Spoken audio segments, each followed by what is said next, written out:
Behold the fortress world of a pristine and uncompromising Imperium. Here, the jagged spires of the Hive City do not pulse with the chaotic thrum of lesser worlds. They stand as monuments to sterile order and absolute military doctrine.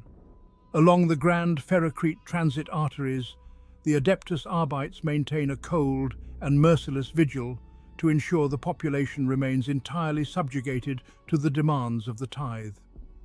Garrison regiments of the Astra Militarum stand in perfect, statuesque formation upon the outermost parapets. They are disciplined, unwavering, and entirely prepared for an enemy they can see and shoot. There is no thunder of artillery here to break the silence. No roaring engines of descent tear through the atmosphere to announce an invasion. No armored drop pods streak across the heavens. Instead, a creeping and suffocating dread settles over the upper spires, choking the breath from the lungs of the faithful. The Lords of Hive Command remain proudly confident within their entrenched bastions. They trust utterly in their rigid technological superiority and the mathematical perfection of their defensive logic. They sit before their emerald screens, completely unaware of the insidious doom gathering just above their armored roofs. A toxic and hyperdense overcast begins to choke the sky, blotting out the light of the local sun. It is a sickly bruise upon the heavens, spreading with an agonizing, unnatural slowness. Standard Imperial planetary defense protocols are grand monuments to mankind's defiance against the void. Overlapping networks of void shields are projected from massive subterranean generators designed to shatter orbital lance strikes and repel macro-cannon bombardments. Vast Auspex arrays scan the orbital tethers ceaselessly for the thermal blooms of incoming invasion fleets or the energetic signatures of teleportation strikes. These monumental defense grids are calibrated perfectly to detect the raw, mechanical energy of conventional war. They are entirely, fundamentally blind to this encroaching nightmare. The sweeping augers look right through the gathering storm, registering the immense biological mass as mere atmospheric anomalies and trace humidity. This is no armada of traitor warships or screaming Xenos fighter craft. It is a slow, biological warp phenomenon, festering in the sky beyond the limited comprehension of the sacred cogitator banks. The holy machines tell the high commanders that the skies are empty and secure. The trembling flesh of every soldier stationed upon the walls tells them a profoundly different truth. A foul pressure builds in the stagnant air, tasting heavily of spoiled copper and ancient rot. The absolute crushing silence of the unnatural phenomenon is far more terrifying than the deafening roar of any conventional siege. The hyperdense clouds churn slowly, with a sickly, bruised luminescence that hurts the human eye to witness. Gravity itself seems to struggle against the oppressive weight of the descending firmament. The rigid discipline of the veteran guardsmen finally falters as they are forced to look upward into the sickening gloom. Something vile is bleeding through the veil of reality, bypassing every impenetrable void shield the Citadel can project without triggering a single alarm. The unnatural heavens finally swell to their bursting point and begin to weep. The first unnatural drops detach from the bloated, hanging clouds and fall slowly toward the pristine parapets of the hive. This is not life-giving rain. It is a thick, rancid, yellowish slime.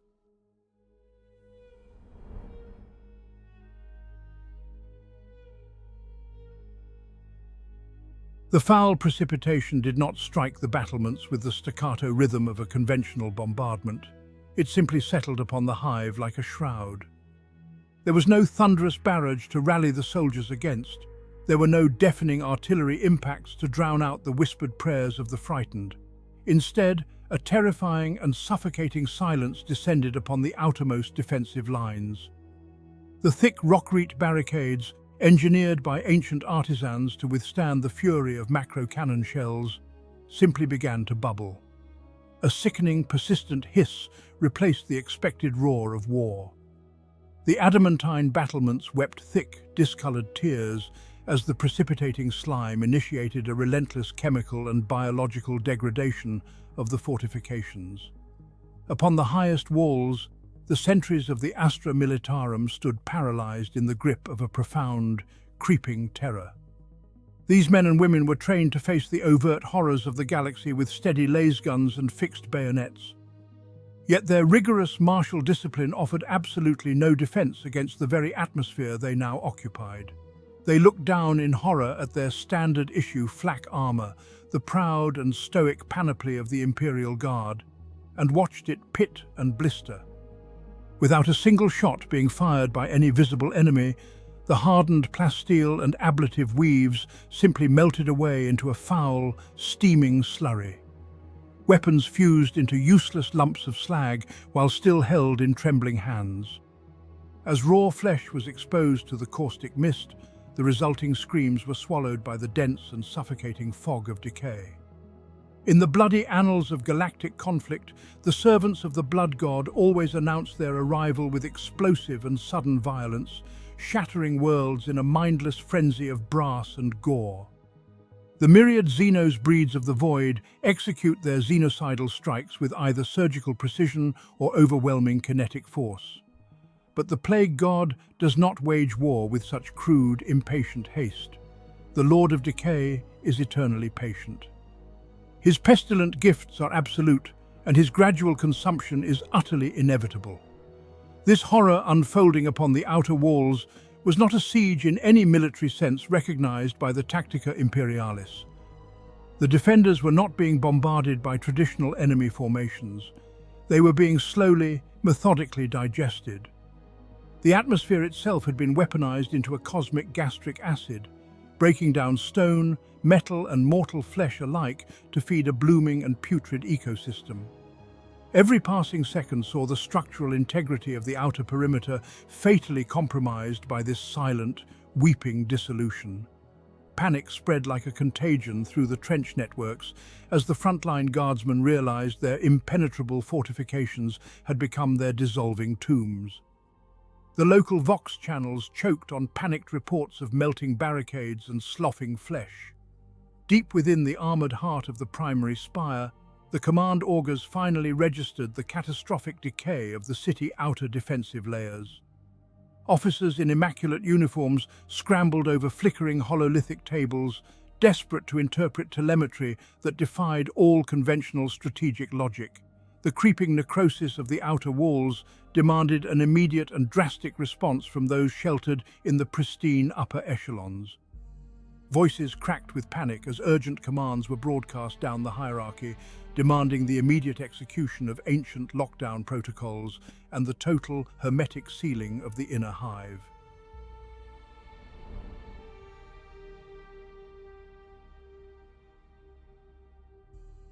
Panic is a contagion of its own, but Hive Command responded to the silent dissolution of their outer walls with the only doctrine they knew.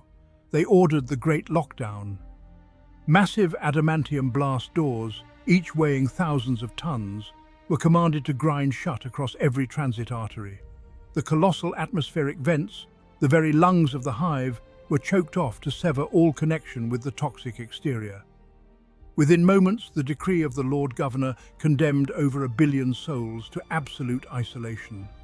They were sealed inside a dying metal mountain, breathing recycled air that already tasted of fear and sweat. Claustrophobia settled over the spires and the underhive alike as the colossal barricades engaged their locking mechanisms with thunderous finality. Yet this was the fatal hubris of Imperial defensive architecture. The mighty bulwarks of the Adeptus Mechanicus were forged to withstand the fury of macro-cannon bombardments, the screaming descent of drop pods, and the tearing claws of physical siege engines. They were designed to hold back material armies. They possessed no warding against the insidious metaphysical decay of the Empyrean. To the grandfather of plagues, adamantium is just another mortal shell waiting to decompose. Before the great cog-teeth of the main gates had even fully cooled from their friction, the breach began. It was not a breach of force, but of vile permeation. A foul, luminescent slime began to weep through the microscopic gaps in the hermetic seals. The impregnable defensive bulkheads, blessed with sacred unguents and ancient litanies, began to blister. Within mere hours, the shining metal warped into rusted, weeping scabs that oozed a necrotic slurry. The tech priests tending to the great cogitator engines watched in abject horror as their sacred dials spun into madness. They were witnessing the phenomenon of warp-tainted oxidation. This is a plague that does not merely enact chemical rust upon inert alloys. It is a spiritual contagion that infects the very machine spirit of the construct. Under the touch of Nurgle's rot, plasteel and ceramite lose their rigid properties and begin to mimic the necrosis of living tissue. Cables turn to rotting veins, and support struts fracture like brittle, diseased bones.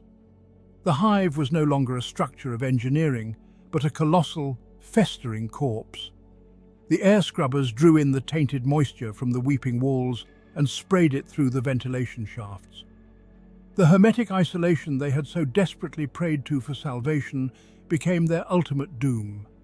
Hive Command watched the tactical Auspex displays turn from authoritative green to a sickly, pulsing brown. The silence of the dead outer walls was replaced by a wet, tearing sound echoing from the deepest sub-levels of their own fortress. They had locked the heavy gates to keep the nightmare out, only to realize they had trapped themselves inside the tomb with it.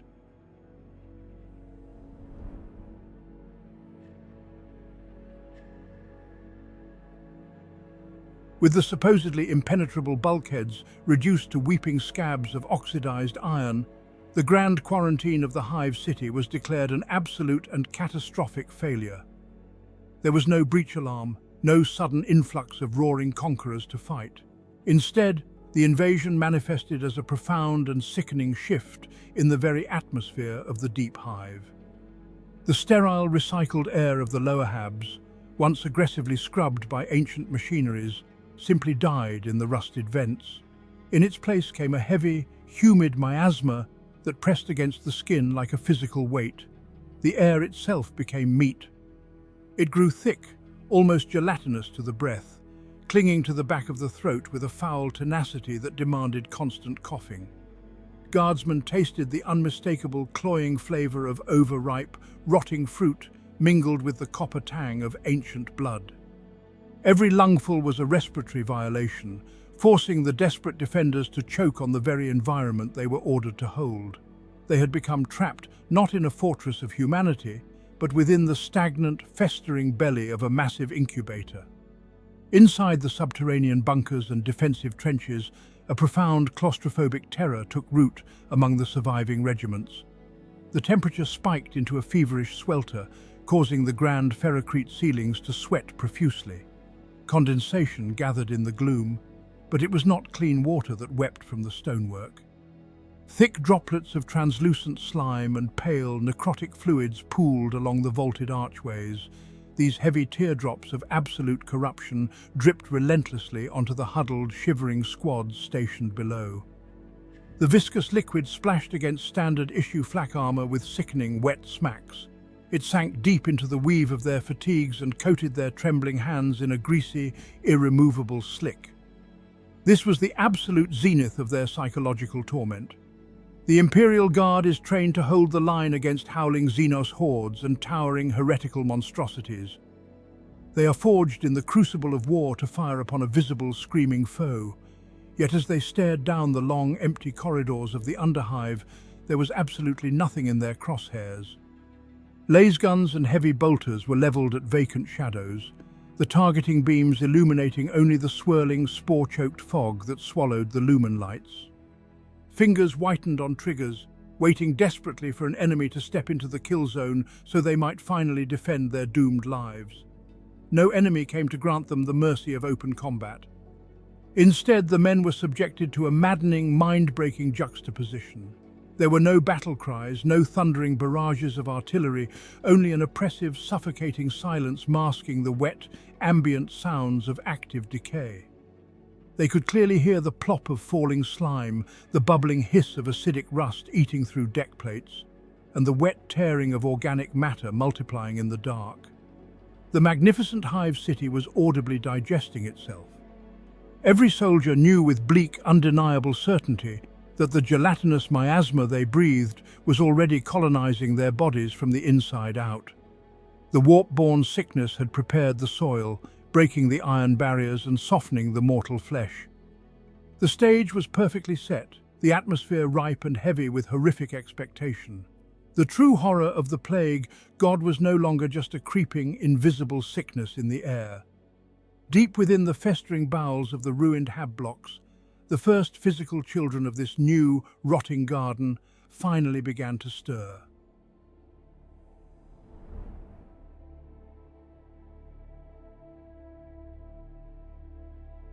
Across the choking trenches, desperate commands pierced the suffocating gloom. Fix bayonets and don respirators. It is the litany of survival drilled into every soldier of the Astra Militarum from the day they first hold a laser gun. Faced with the creeping, jaundice-yellow clouds of absolute corruption, the guardsmen seek salvation in their standard-issue hazardous environment gear. The standard-issue Departamento Munitorum respirator is a marvel of brutalist Imperial engineering.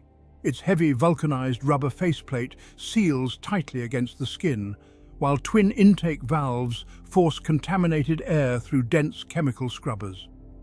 Within those heavy cylindrical canisters, layers of activated charcoal, synthetic mesh, and blessed unguents are designed to neutralize lethal neurotoxins and flesh-eating vapors.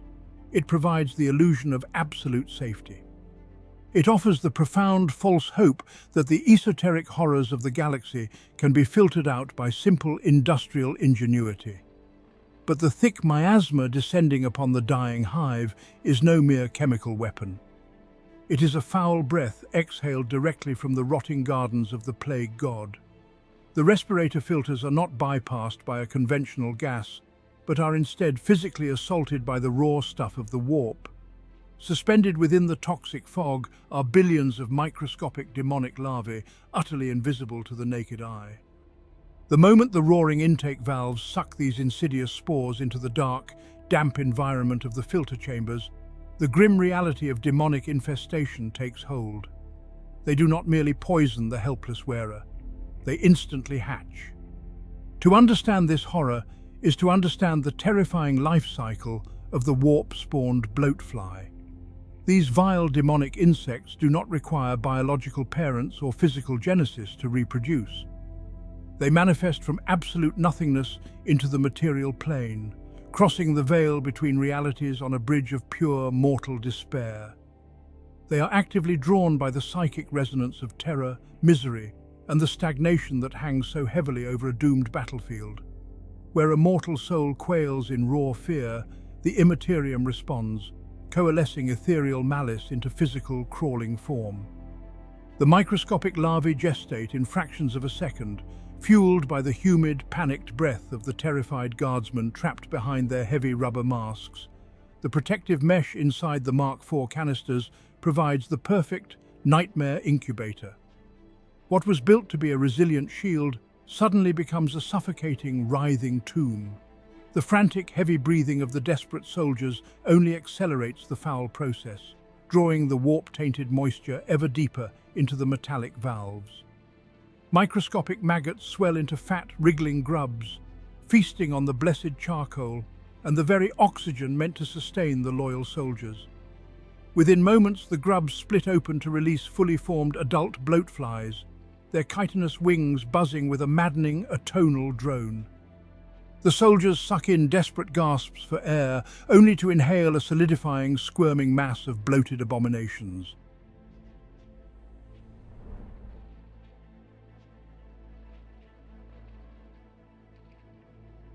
The horror of the plague did not arrive as a sudden blow, but as a suffocating embrace. Within the damp, ferrocrete veins of the trench network, the demonic manifestation accelerated beyond all reason. The bloated, warp-spawned flies did not merely hatch within the filtration units of the guardsmen. They multiplied by the millions in a matter of seconds, bursting forth from the ether into physical reality. The confined spaces of the bunkers and dugouts became totally black with the writhing bodies of the swarm. They were fat, unnatural things, heavy with the rotting essence of the warp, and driven by a singular malicious hunger. They did not seek flesh to bite, but the very breath of the living to steal. A relentless tide of bloated abdomens and iridescent wings surged directly for the rebreather intakes of the panicked soldiers. A sudden, violent choking took hold across the entire front line. Every desperate inhalation drew dozens of the vile insects deep into the breathing tubes of the Imperial troops. The guardsmen realized with mounting, unadulterated terror that their vital oxygen flow was completely blocked. A solid plug of wet, squirming bodies packed tightly into every intake valve, exhaust vent and respiratory hose. The suffocating claustrophobia of the standard-issue gas mask became an instrument of exquisite torture. Behind the fogged and cracked glass of their visors, wide, bloodshot eyes darted in pure animal panic. The soldier faced an impossible, agonizing dilemma born of pure warp sorcery. To keep the mask sealed meant suffocating on a thick paste of crushed, twitching flies, feeling the insects burrow against their lips and teeth. To remove the helmet was to invite the lethal, toxic miasma of the battlefield directly into unprotected lungs. It was a perfectly engineered paradox of certain death. The auditory nightmare of the swarm was absolute and unyielding. A heavy, wet drone vibrated through the stagnant air, thick as rusted sludge and infinitely louder than the thunder of artillery fire. The ceaseless, rhythmic hum of a million beating wings completely drowned out the muffled, frantic screams of the dying men. Discipline, the iron backbone of the Astra Militarum, shattered entirely under the crushing weight of primal terror. Decades of rigorous drill regimens and the shouted threats of the commissariat dissolved into utterly irrelevant noise. Deep survival instincts wrestled violently against ingrained military protocol, and the animal mind won. Soldiers thrashed blindly in the bloody mud, clawing at their own throats and beating their flak plating as their lungs burned endlessly for air. The sickening, squelching sound of fat insects being ground into putrid paste within the carbon filters echoed loudly inside their own skulls. The hateful buzzing was no longer just outside their bodies, but reverberating from within their own throats as the vanguard of the swarm breached their teeth. The agonizing burn of oxygen starvation stripped away the last vestiges of human rationality. Imperial endurance reached its absolute limit in the lightless, corpse-choked confines of the trenches. Shaking, mud-slicked hands, completely stripped of all discipline and driven solely by the frantic, undeniable urge to breathe, reached for the locking seals of their helmets. Fingers fumbled desperately against airtight rubber and clasped metal, begging to tear away the suffocating prison of the mask.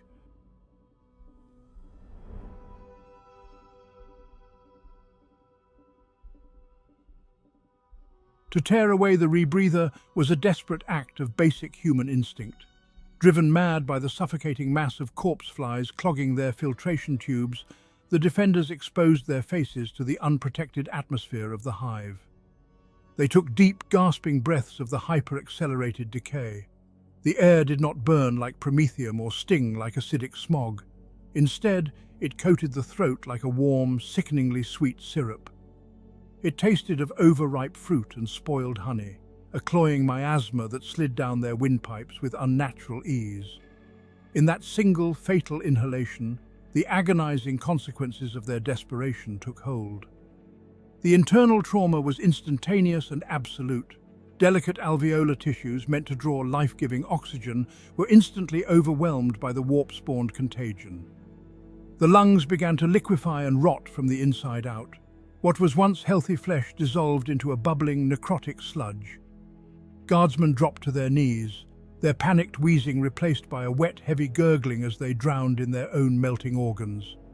It is here we must pause and consider the terrible philosophy of the plague god. The master of mankind, seated upon his golden throne, offers a distant and austere salvation. The emperor demands sacrifice, duty, and suffering in exchange for the spiritual preservation of our species.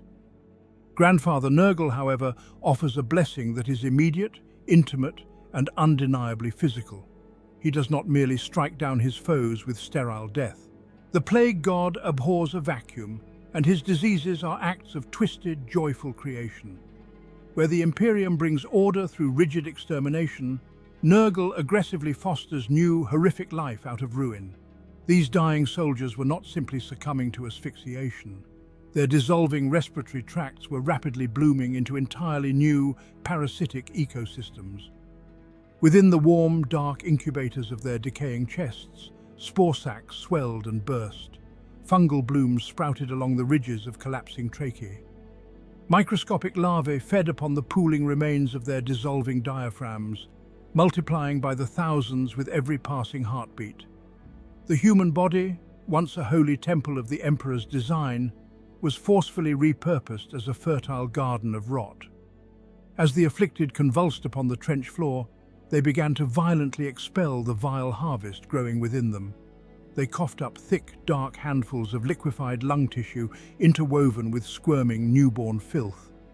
This was merely the first stage of the terminal rot that had claimed their physical forms. Those who did not immediately expire in the mud dragged themselves backward from the firing steps. They sought aid, stumbling blindly through the green fog in a desperate search for medical salvation. They could not know that they were already dead, transformed into walking vessels of contagion. Their panicked retreat carried the blooming pestilence away from the front lines and directly into the vulnerable heart of the defensive bastion. Every bloody footprint and every hacking cough paved a foul path toward the crowded halls of the triage centers.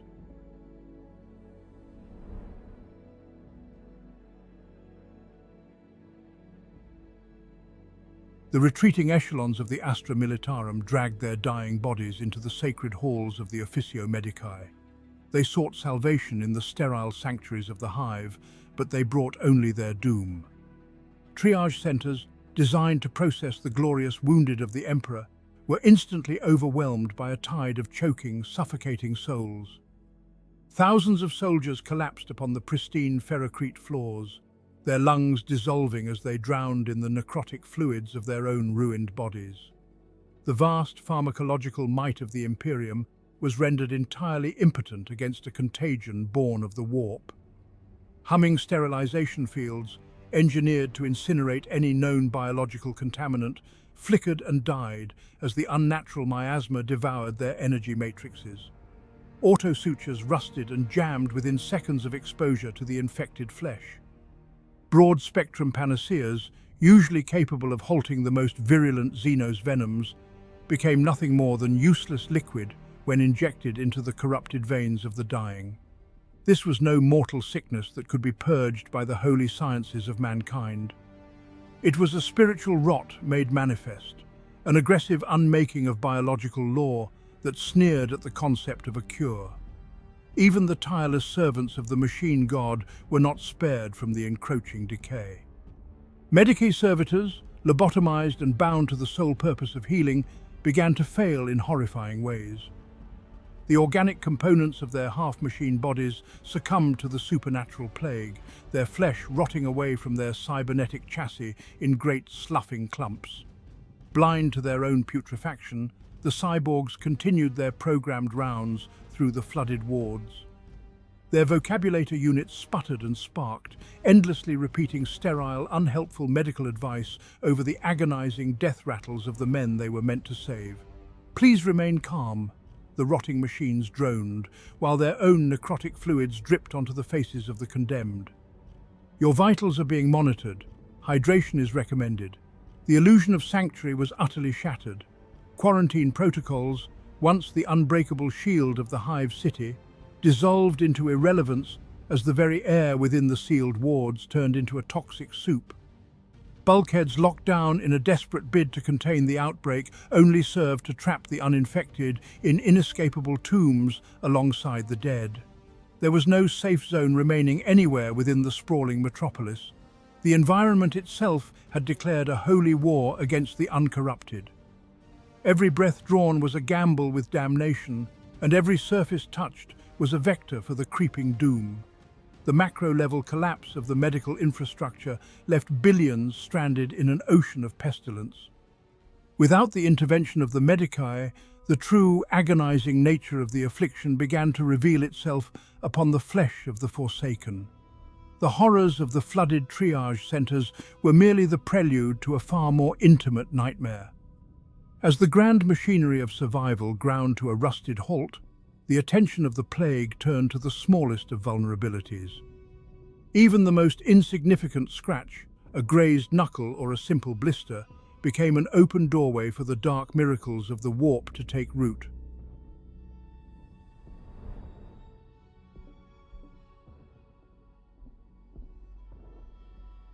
The Decay wards lie in ruin, yet the true massacre requires neither chainsword nor bolter.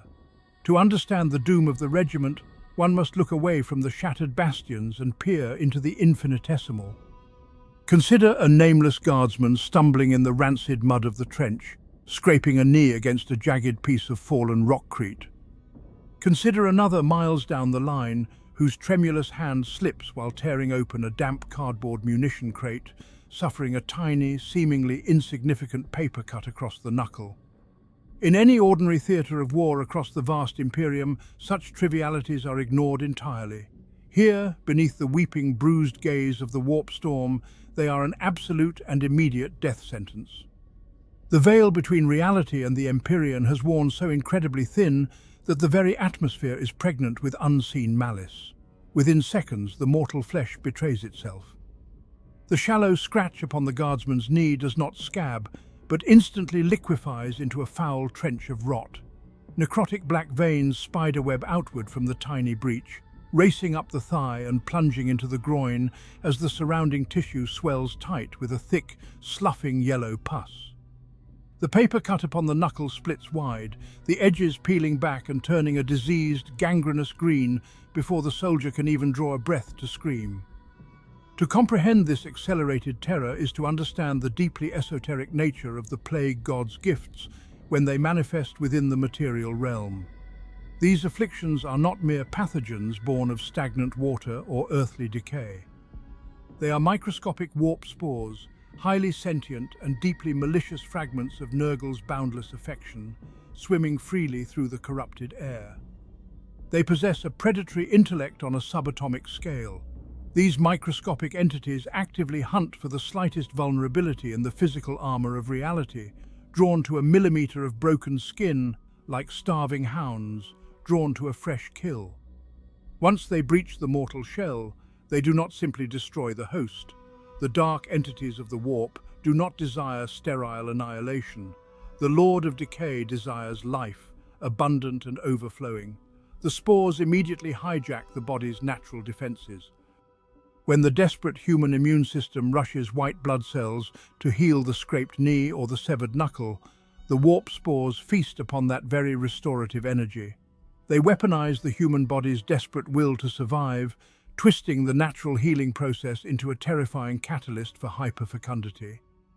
The harder the mortal form fights to mend the broken skin, the faster the warp rot multiplies, feeding upon the host's own vitality to accelerate its foul gestation. The guardsman collapses into the muck, clutching a leg that no longer resembles human anatomy.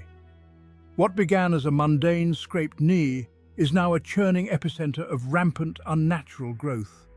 The dying flesh bubbles and bursts open, shedding great strips of sloughed skin to reveal something far worse than simple organic decay. The pooling pus coagulates, hardening into strange, fibrous stalks that quiver with unseen purpose. Where fractured bone and melting muscle give way, vibrant xenos tendrils begin to push outward through the festering meat. The minor wounds of the soldiers cease to be injuries at all, becoming instead the fertile soil required for a dark harvest. From the depths of these gangrenous trenches, the very anatomy of the infected prepares to bloom.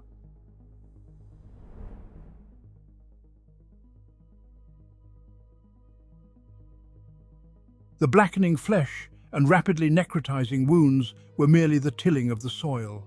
From the deepest, wettest fissures of rotting muscle, the true horror of the warp began to reveal itself. It was not a silent withering, but a violent and aggressively vibrant birth. The plague god is not a deity of stagnant death, but a patron of boundless, terrifying fecundity. He does not claim a life without replacing it 1,000-fold. Within the decaying trenches of the guardsmen's own bodies, the corpse lilies began to bloom.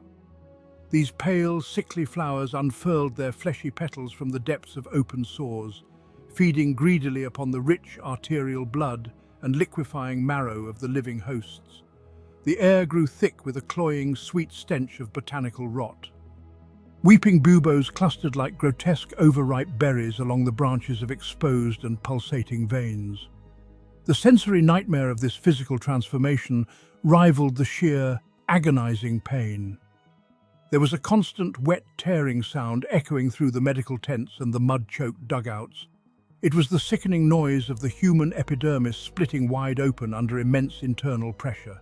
Thick, fibrous fungal stalks pushed forcefully through the skin, rupturing pores and shredding cherished tattoos of Imperial devotion.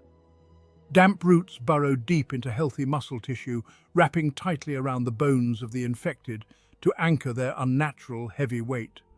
Swollen abdomens distended dramatically as massive parasitic flora gestated within the stomach lining, stretching the flesh until it became translucent and slick with bodily fluids. Such is the terrible, suffocating generosity of the Lord of Decay. He looked upon the dying defenders of humanity and saw only an empty garden waiting to be planted.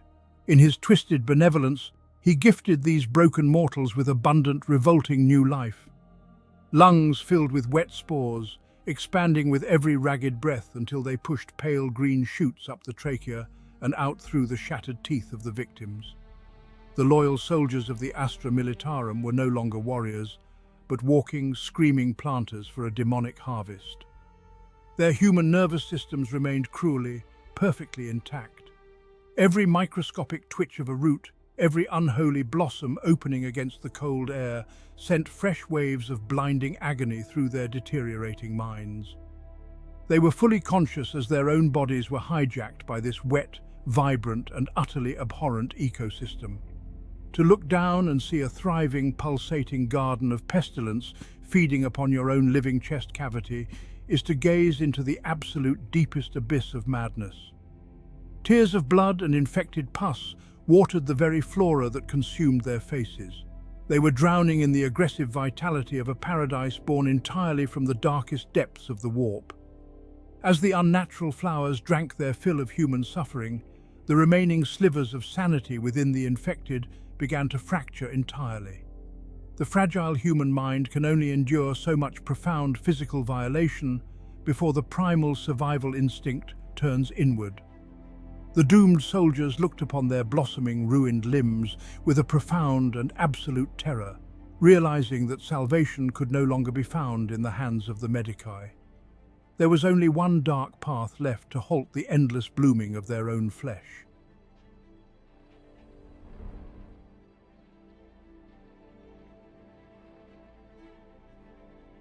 Madness is the final refuge of a mind subjected to horrors beyond the veil of real space. When the parasitic blooms tore through their flak armor and demonic petals unfurled from their very veins, the surviving defenders finally broke. Yet they did not break into cowardice or flight. They broke into a grotesque parody of the legendary discipline that defines the Astra Militarum. The indomitable willpower instilled by the Commissariat did not shatter, but rather twisted itself into an act of supreme and bloody futility. If the flesh was corrupted, then the flesh must be purged. In the suffocating gloom of the trenches, men and women of the Imperial Guard turned their implements of war upon themselves. The cacophony of battle was drowned out by the revving of chainswords and the wet thud of entrenching tools sinking into bone. Driven utterly feral by the agony of their bodies betraying them, soldiers resorted to the most desperate self-mutilation. A veteran sergeant used a rusted trench knife to saw through his own forearm, screaming prayers to the Golden Throne as he severed the infected meat.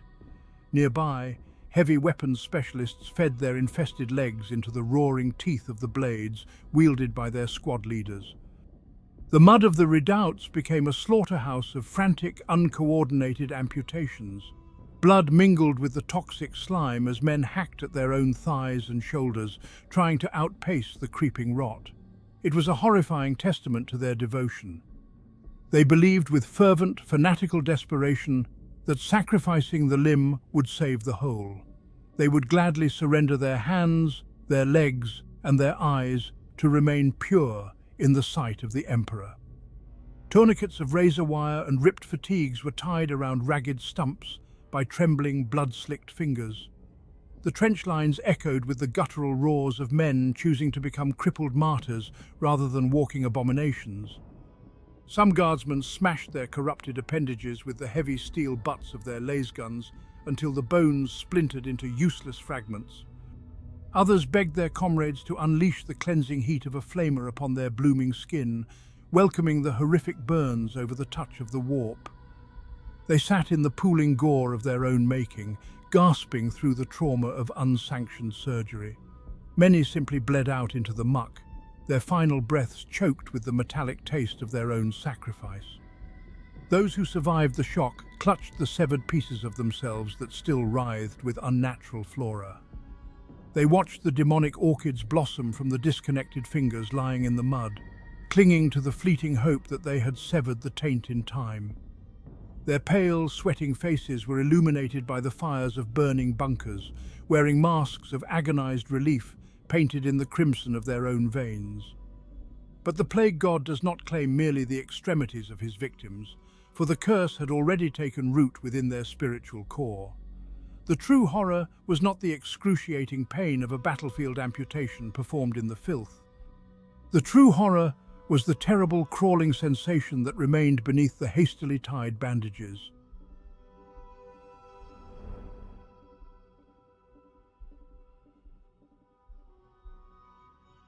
The echo of the chain cleaver fades into the heavy, stagnant air, replaced by the frantic tightening of tourniquets. The guardsmen, having offered up their own flesh in a desperate bid for salvation, brace for the familiar agony of mortal wounding. But the mercy of ordinary bleeding is denied to them. Beneath the blood-soaked canvas of the bindings, the ragged stumps do not clot. Instead, the exposed marrow and severed arteries begin to bubble, frothing with an unnatural, viridian luminescence. From the raw meat of their own sacrifices, the grandfather answers their defiance. In seconds, a massive, horrifying bouquet of sickly flora bursts outward from the bone. Thick, pallid tentacles and weeping vines push through the flesh, anchoring themselves deep within the veins of the screaming soldiers. The tourniquets snap under the explosive pressure of this demonic bloom. It is a harvest of absolute, devastating futility. There is a profound and terrible truth at the heart of the plague god's domain. You cannot fight nature, and you cannot fight entropy. To draw a blade against the rot is a supreme arrogance, a mortal folly that only serves to fertilize the soil. Nurgle teaches that resistance is the true source of suffering, a stubborn refusal to accept the inevitable embrace of decay. By severing their limbs, these men and women did not excise the corruption. They merely opened a wider door for the garden to enter. Their bodies no longer belong to the Emperor nor to themselves. They are living soil now, walking trellises for a cosmic and inescapable rot. The horror does not end with the flesh still attached to their screaming forms. Upon the blood-slicked decking of the bunker floors, the discarded arms and legs twitch with a grotesque vitality. Without a host to constrain them, the severed limbs gorge upon the ambient warp taint, rooting themselves rapidly into the ferrocrete. Fingers elongate into pale, grasping roots. Bone splinters and expands into weeping boughs of diseased wood. The triage centers and surgical bays are instantly transformed into literal greenhouses of nightmare. Thick, fleshy jungles of pulsating moss and breathing vegetation choke the corridors, thriving upon the copper stench of spilled life. The amputees collapse into this spreading carpet of decay, their minds entirely shattered by the realization of their absolute failure. Every agonizing sacrifice has been twisted into a perverse miracle of growth. Surrounded by the blooming monuments of their own flesh, the survivors clutch their mutated stumps and weep. The discipline of the Astra Militarum evaporates in the face of this unstoppable harvest.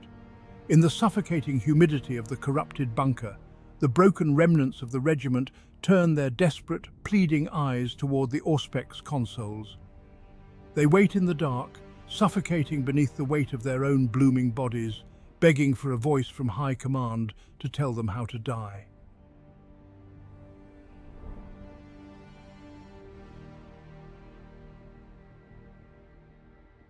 With the flesh of the infantry fully subjugated by the creeping flora, the fundamental architecture of Imperial war collapsed into a grotesque harvest. The physical battle was already lost. Only the illusion of structure remained.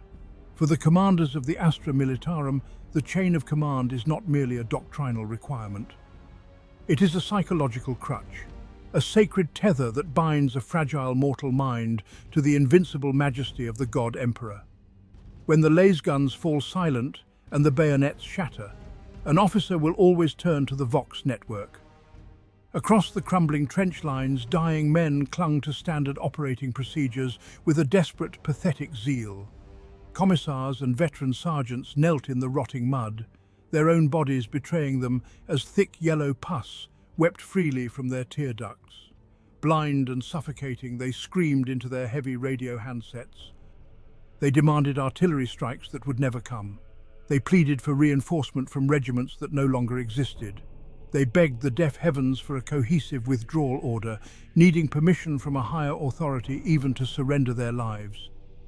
The Master Vox operators, hunched over their heavy bronze units, frantically recited the litanies of connection. They offered desperate supplications to the machine spirits of their transceivers, twisting dials with decaying fingers in a frantic search for a friendly frequency. They believed that as long as the Vox remained open, they were not truly alone. They were wrong. The ruin of this world was not limited to the biological realm. The corruption reached deep into the invisible ether, infecting the electromagnetic spectrum itself. The blessed static of the Imperial frequencies began to choke. The rhythmic hum of the carrier waves turned into a sickening wet gurgle. True isolation descended upon the survivors as the radios suffered a literal physical sickness.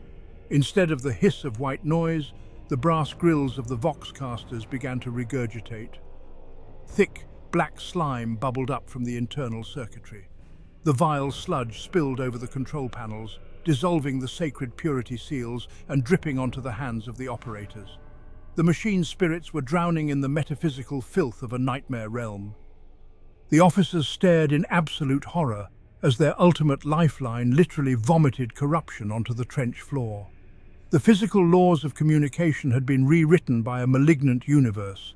There was no command structure left, only a million isolated souls trapped in a garden of despair. The black slime coated the handsets, silencing the desperate screams of the dying commanders. For a long, agonizing moment, the sprawling battlefield was devoid of all electronic communication. The isolation was heavier than any artillery barrage. Then, the choking sludge receded just enough to allow a signal to pass through the corrupted receivers. The wet static finally cleared. A voice spoke through the dark, but it did not speak in the rigid, disciplined cadence of Imperial command.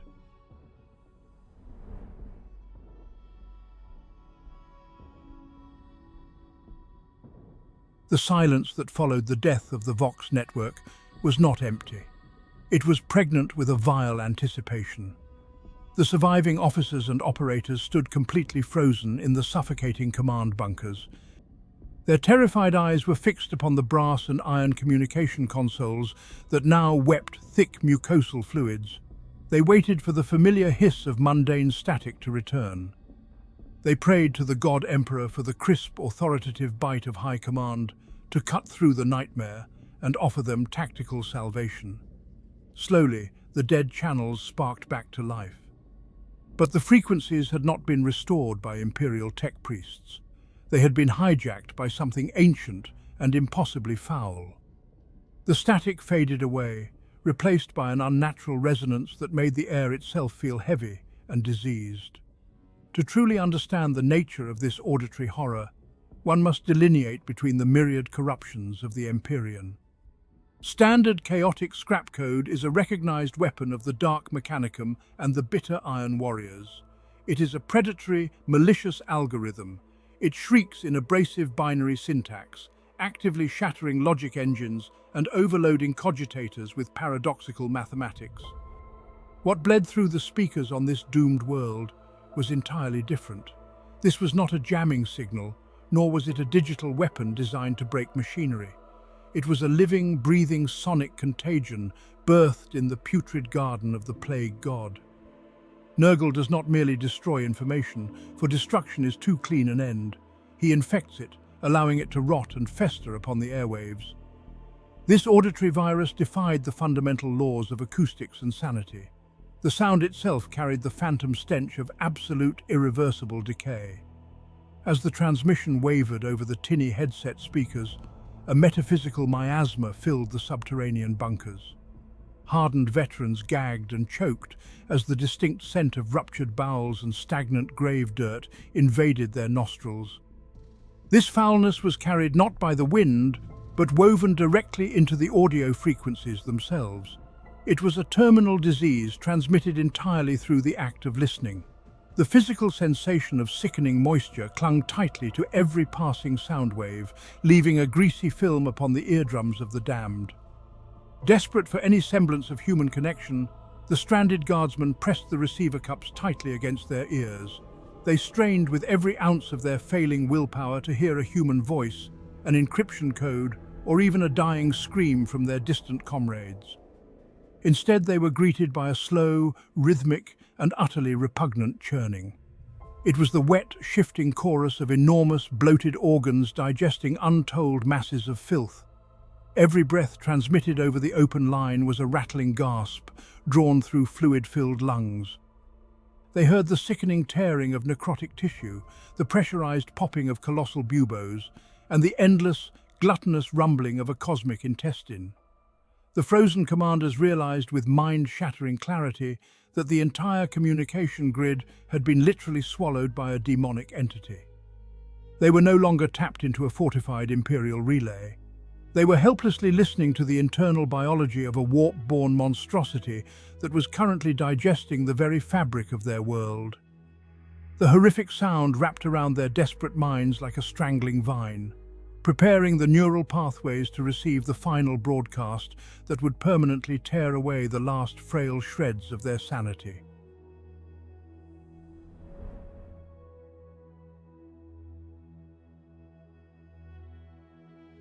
The living contagion that devoured the Imperial frequencies finished its gluttonous feast upon the tactical networks.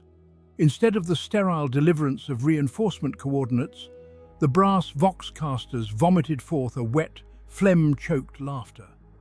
It was a booming, gargling joviality that physically shook the reinforced ferrocrete walls of the command bunker. This dread mirth did not carry the spiteful, mocking sneer of a mortal traitor, nor the mindless shrieking of a feral beast. It was the grand, suffocating joy of a rotting god who found the frantic struggles of dying soldiers to be both hilarious and deeply endearing. The sound rolled through the subterranean corridors like a tidal wave of infectious slime, carrying the weight of a cosmic patriarch amused by his struggling children. Beneath the pressure of that impossible affection, the rigid martial pride of the defenders began to dissolve into pure ruin. A disciplined guardsman, forged in the merciless fires of Imperial conditioning and hardened by years of unyielding warfare, is taught to face orbital bombardment without flinching. Men and women of the Astra Militarum are raised to view their own suffering as a sacred duty, a currency spent to buy another dawn for humanity. Yet to hear this absolute suffocating endearment from an entity of pure decay broke their minds completely. Their rigorous training was rendered utterly meaningless in the face of such boundless, rotting amusement. They realized with a soul-crushing certainty that their agonizing defense was nothing more than a tender punchline to a divine and terrible joke. Weaving perfectly through that horrendous fatherly laughter came the slow, rhythmic tolling of enormous rusted bells. Every strike of the unseen clapper was a tectonic impact of sound that shattered the remaining fragments of operational discipline. The chimes were agonizingly drawn out, echoing with the sickly resonance of corroded brass and weeping iron. The tolling felt impossibly heavy, carrying the absolute, inescapable finality of an open grave waiting to be filled. It was a sound that did not simply register within the ear, but sank directly into the marrow of the bone, dragging the spirit downward into an endless expanse of spiritual mud. With each agonizing strike of the great bell, another layer of human sanity was brutally peeled away. The rhythmic clanging demanded submission, promising an end to the agonizing struggle of survival. Decorated veterans who had held the line against unimaginable horrors dropped their weapons to weep openly upon the blood-stained floor. Commanding officers tore at their own rank insignias, suffocating under the overwhelming atmosphere of jovial rot. The booming laughter assured them that they were cherished, while the rusted bells coldly counted down the seconds of their inevitable physical decay. There was no malice in this auditory assault, only a patient, festering embrace that promised an eternity of stagnant peace. As the phlegm-thickened chuckles and the heavy chimes saturated the bunker, the defenders understood the absolute depth of their isolation. The vastness of the galaxy shrank down to the claustrophobic dimensions of their doomed fortress. The guiding light of the Golden Throne could not pierce this thick, suffocating miasma of noise. They were entirely cut off from the grace of mankind, left to rot as forgotten playthings in the dark.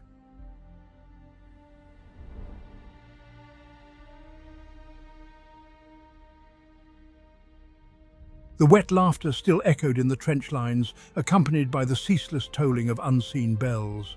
It was in this suffocating resonance that a far more profound horror settled upon the defenders. The conscripts of the Imperial Guard are tithed for slaughter, indoctrinated from the moment they take their oaths to accept that their lives are currency to be spent in the Emperor's name. To die on a foreign world is not a fear, but a promised duty. Yet the covenant of their faith demands a singular, absolute truth. They believe that when the mortal shell is broken, their souls will be drawn upward, gathered into the Emperor's light to stand in the eternal radiance of the Master of mankind. Now, looking up into the bruised and necrotic sky, that fundamental covenant shattered. The golden light of terror was gone. A spiritual quarantine had descended upon the world. Scholars of the esoteric understand the nuances of celestial isolation. When the tyrannid hive fleets descend, they project the shadow in the warp, an aggressive, deafening static that crushes psychic connection through sheer, oppressive silence. But the miasmic veil of Nurgle is a vastly different metaphysical phenomenon. It does not merely silence the warp, it infects it. The thick, spiritual smog woven by the plague god acts as a necrotic barrier, a rotting canopy that absorbs and smothers the beacon of the Astronomicon.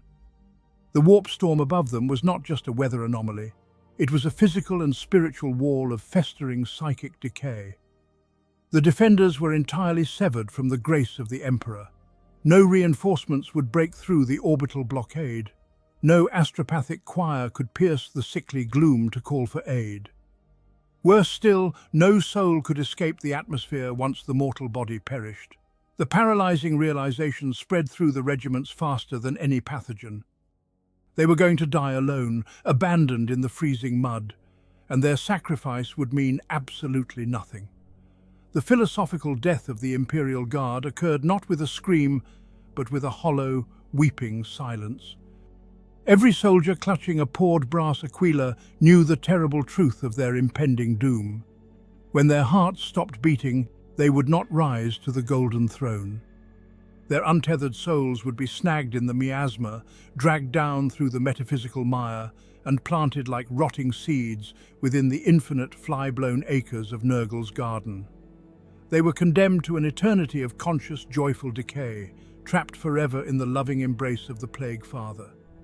Physical exhaustion and psychological terror had already fractured their resolve, but this spiritual abandonment ground their faith to dust. The last vestiges of their defiance bled out into the contaminated earth. They dropped their weapons with trembling hands, their eyes hollowed out by the cosmic magnitude of their isolation. There was nothing left to fight for, nowhere left to run, and no light left to guide them home. In this absolute nadir of human misery, the true architect of their suffering finally stepped forth from the fog.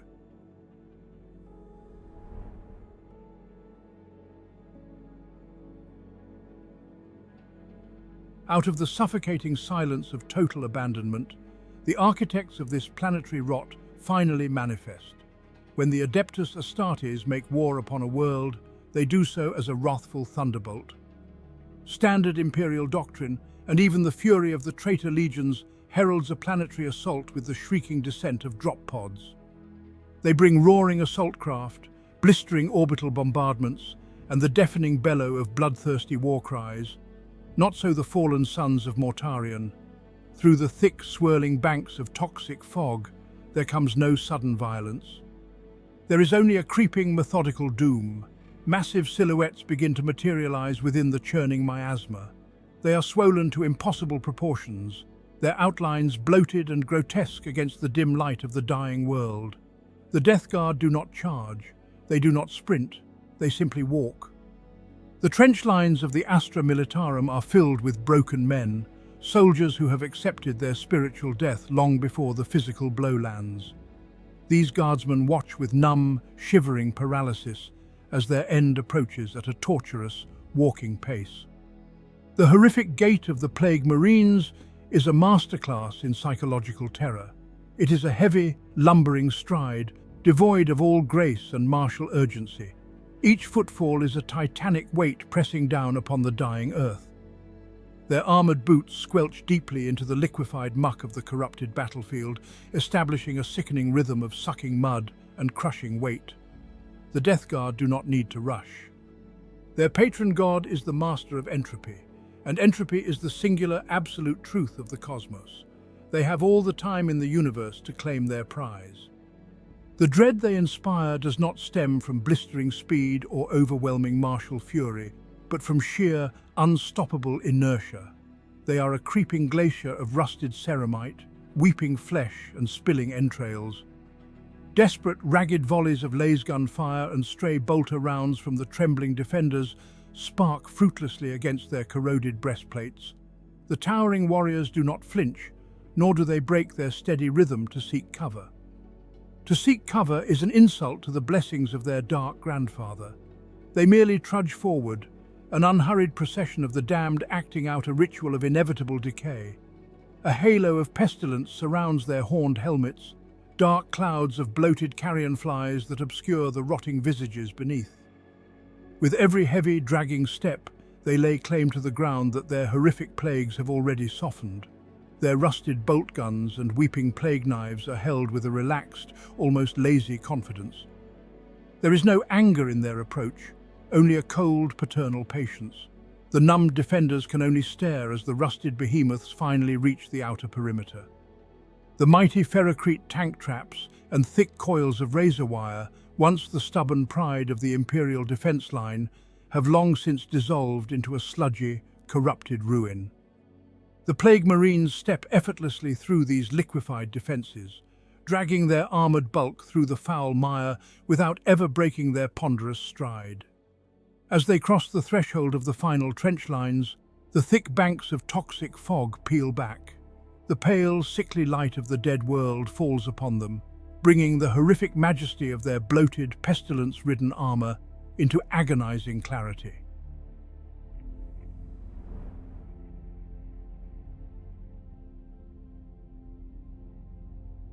Out of the suffocating fog step the harbingers of the Grandfather. The vast, slow-moving silhouettes breach the shattered remnants of the Imperial barricades and cross the thresholds of the final bunker complexes. Under the flickering emergency lumens, the visceral horror of their forms is finally laid bare. These are not merely traitor Astartes, but walking monuments to terminal decay. Their ancient power armor is heavily corroded, eaten away by 10,000 years of unnatural rust and warp-spawned oxidation.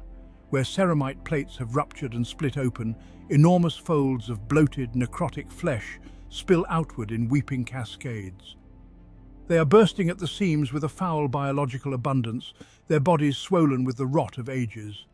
A deep, nauseating vibration heralds their advance. Their warplate is literally buzzing. To understand the biology of a Plague Marine is to peer into a microcosm of absolute anatomical horror. These warriors exist in a hideous, eternal symbiosis with the demonic swarms of the Plague God. The impossibly dense swarms of black flies that choked the respirators of the defenders only moments ago do not come from the toxic environment. They are bred within the hollowed-out chest cavities and decaying bowels of the Death Guard themselves. The bellies and ruined lungs of these fallen angels serve as living incubators for the demonic insects. Corroded pipes and exhaust vents protruding from their mutated armor constantly spew these biting, disease-ridden clouds into the stagnant air. The warriors feel no pain from this parasitic violation, only a profound and sickening euphoria. From their massive armored gauntlets hang heavy, rusted sensors on spiked iron chains. They swing these weeping vessels in rhythmic, hypnotic arcs. Thick clouds of noxious incense roll across the blood-stained ferrocrete floor, carrying the final, inescapable wave of the engineered plague deeper into the fortifications. Yet, despite their terrifying and grotesque appearance, there is no recognizable malice in their posture. They radiate an aura of sickening, fatherly benevolence. Through the cracked and rotting lenses of their visors, they look upon the dying mortals not as enemies to be eradicated, but as suffering children in desperate need of a cure. They truly view themselves as saviors, bringing the ultimate gift of eternal, painless putrefaction from their dark patron. They are walking, invincible monoliths of terminal disease. Frantic volleys of last fire and solid rounds from the surviving defenders strike their rusted breastplates, sinking uselessly into the deadened, spongy flesh without slowing their methodical stride by a single fraction. The guardsmen trapped within the dead-end bunkers can only watch as these towering nightmares draw agonizingly close. Mortal sanity shatters completely in the face of such absolute and unrelenting inevitability. Rifles slip from trembling, blistered hands as the last frail vestiges of Imperial discipline and human hope dissolve entirely into the toxic mist. Broken in both body and mind, the defenders fall to their knees, forced to gaze up at the benevolent giants who have come to bless them with the rotting silence of the grave.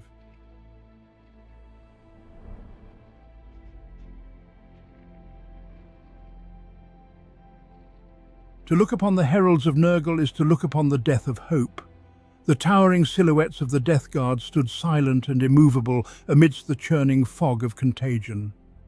Before them, the last battered remnants of the regiment wept tears of black bile. These were men and women of the Astra Militarum, sworn to hold the line against the nightmares of the Void. They had stood firm through orbital bombardments and the howling charges of Xenos beasts. Their discipline was forged in the harshest foundries of the Imperium. Yet no drill and no commissariat mandate could armor the human soul against this profoundly intimate violation. Thick, fungal blooms and weeping necroflora ruptured outward through their flak armor. Spines of jagged bone and necrotic blossoms tore through muscle and sinew with every ragged breath they drew. Every heartbeat pushed a new, agonizing wave of parasitic growth through their veins. Their flesh was no longer their own, transformed into fertile loam for the garden of the plague god. The agony was absolute, a searing, unrelenting fire that burned along every nerve ending. Rational thought dissolved entirely within the cauldron of their fevered minds. The fundamental biological imperative to survive was finally crushed beneath the overwhelming, desperate need for the pain to simply cease. A terrifying quiet fell over the ruined trench line. It was broken only by the wet, heavy thuds of plasteel and iron striking the diseased earth. One by one, the soldiers let their weapons slip from their mutating, blistered hands. Laser guns clattered uselessly into the sucking mud.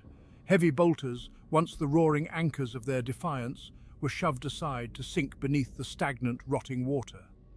Chainswords ground to a halt and fell from the trembling grips of veteran sergeants who had never before known defeat. This was the ultimate tragedy of the mortal condition, the absolute surrender of sanity. The regiment did not flee in terror, nor did they charge in a final blaze of futile glory. They merely stopped fighting. Their minds had shattered under the weight of an entropy so profound it corrupted the very concept of defiance. Willpower was erased, replaced by the hollow, echoing void of total psychological collapse. Through bloodshot, jaundiced eyes, the survivors gazed up at the rotting giants who had brought this ruin upon them. In the depths of their delirium, they saw no longer the monstrous traitors of the arch-enemy. Instead, their broken minds perceived strange, grotesque saviors who held the key to a silent, painless oblivion. A perverse tranquility washed over the shattered regiment. With slow, dragging steps, the soldiers began to move forward across the corpse-choked mire. They left the protective shadow of their shattered fortifications behind them without a single backward glance. They shuffled unblinking toward the bloated, rusted hulks of the plague marines. Every agonizing step was a surrender, a silent plea for the cessation of their unending torment. They walked willingly into the suffocating embrace of the encroaching rot, stepping out of the Emperor's light to accept a dark and sickening communion.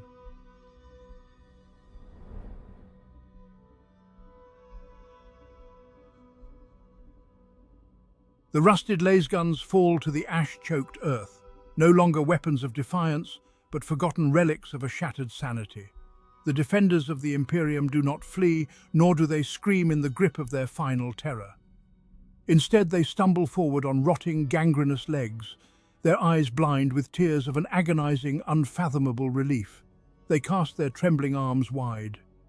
They literally embrace the bloated, buzzing leviathans of the Death Guard. This is the ultimate, horrifying truth of the Plague God's insidious doctrine. It is not fueled by hate, nor is it driven by the fiery wrath of the Blood God or the cruel, meticulous excesses of the Dark Prince. It is defined entirely by a twisted, smothering affection. This is the Grandfather's love. To fight the rot is to endure unutterable torment, a fiery agony that consumes nerve, bone, and soul alike. For weeks these mortals have burned in the crucible of a supernatural infection, praying to a silent emperor who offers only the duty of a martyr's death. But in the moment of total surrender, the pain instantly vanishes. By willingly accepting the abhorrent gifts of Nurgle, the broken soldiers are immediately rewarded with a profound, euphoric lethargy. The screaming nerves fall blissfully silent, replaced by a deep, numbing warmth that spreads through their mutating veins like liquid velvet. They weep with pathetic gratitude as their own bodies betray them, finding salvation in their absolute degradation. A towering plague marine, its ancient power armor weeping rivers of necrotic pus and rusted iron, bends down to accept the desperate embrace of a shattered human soldier. With a grotesque, almost paternal tenderness, the colossal Astartes gently pats the weeping head of the guardsman. Under that foul, affectionate touch, the human's flesh loses all remaining cohesion. Bones soften into quivering jelly, and skin blooms with sudden, aggressive fungal growths of impossible colors. The guardsman does not scream as he melts away into the ruin of his own anatomy. He merely sighs in rapturous, breathless peace, dissolving completely into a puddle of sentient, bubbling slime and vibrant, putrid flora. He is no longer a man, but a permanent, living fragment of the Grandfather's boundless, joyous garden. There is no glorious last stand to be recorded in the monolithic annals of the Administratum today. Where once stood a sterile, hyper-disciplined hive city, an impregnable fortress of human industry and unyielding imperial order, there is now only a hyper-fecund paradise of eternal, weeping rot. The soaring spires of ferrocrete and steel have been entirely devoured. They are replaced by choking continents of creeping vines, towering spore chimneys that belch noxious clouds into the bruised sky, and groaning trees formed of pale, weeping flesh. The air itself is suffocatingly thick with the endless buzzing of 1 trillion carrion flies, forming a droning, monotonous choir that sings unending hymns of joyous decay. This was never a military conquest, orchestrated by the mortal minds of the traitors. It was a terminal, supernatural disease, a cosmic contagion that conquered a world not through the brutal severing of life, but through a horrific, inescapable embrace. The planet has died to the Imperium, yet it has never been more vibrant, choking on the grotesque perfection of everlasting putrescent life.